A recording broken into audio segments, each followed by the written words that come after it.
ارے 20 سال 22 سال کی عمر میں سفید بال، اور یہ بوڑھے لگنے لگ گئے.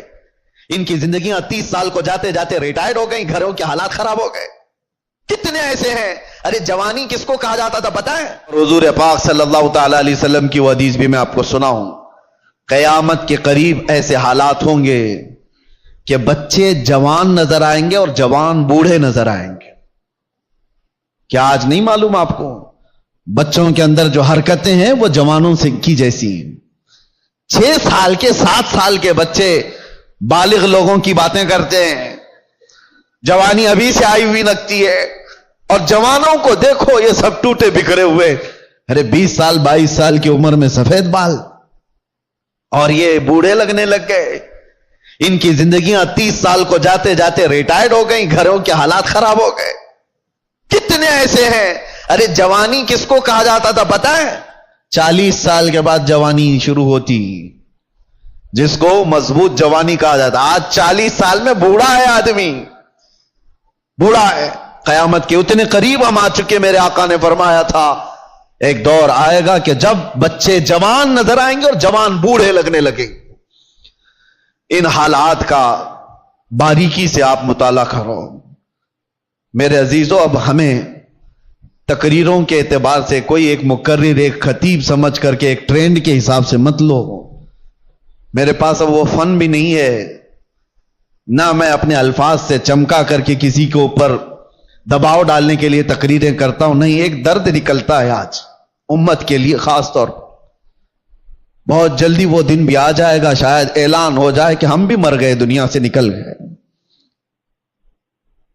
جتنے دن ہمارے باقی رہ گئے، کبھی یہ خیال آتا ہے کہ بارگاہ مصطفیٰ صلی اللہ علیہ وسلم میں جانا تو طے ہے، مرنے کے بعد قبر میں منہ دکھانا تو طے ہے. اگر وہ نبی پاک صلی اللہ تعالی علیہ وسلم ہم سے پوچھیں کیا تو اس جگہ سے آ رہا ہے جہاں سے صبح سے شام تک مجھ کو گالیاں دی جاتی تھی؟ کیا تو اسی محلے سے آ رہا ہے جہاں لوگ ماں اور بیٹیوں کی عزت بھول چکے تھے؟ زنا اتنا عام ہو چکا تھا کہ جانور بھی اس طرح کا جوڑا نہیں کھاتے. گھر گھر آج محفوظ نہیں ہے. لوگ بیٹھ رہے ہیں آج ہمارے پاس آ کر کے حیرت ہوتی ہے کہ زنا کے معاملات کو حل کرنے کے لیے بیٹھتے ہیں تو رونگٹے کھڑے ہوتے ہیں، کلیجہ منہ کو آتا ہے. باپ بیٹی کو لے کر بیٹھا ہے، دوسرا باپ بیٹے کو لے کر کے بیٹھا ہے. کن معاملات پر آپ بات کر رہے ہو؟ ایک بار میرے آقا صلی اللہ علیہ وسلم کے پاس ایک صحابی آئے تھے، ماعز اسلمی، کہا آقا مجھ سے خطا ہو گئی ہے، مجھ سے غلطی ہو گئی ہے. حضور نے پوچھا ہوا کیا ہے؟ کہا بتا نہیں سکتا، بہت تکلیف کی بات ہے. حضور نے فرمایا بتاؤ تو تمہارا علاج کیا جا سکے. انہوں نے کہا زنا ہو گیا ہے، مجھ سے زنا ہوا. حضور نے اپنا چہرہ پھیر لیا، چہرہ سرخ تھا میرے آقا کا، لال ہو گیا. کہا جاؤ تم. وہ صحابی دھاڑے مار کر کے رونے لگ گئے. تجھ سے جو منہ چھپاؤں تو کروں کس کے سامنے؟ میں جاؤں تو پھر کہاں جاؤں؟ نبی پاک صلی اللہ تعالی علیہ وسلم نے ان کو کھڑا کر کے پوچھا ہوش میں کہہ رہے ہو؟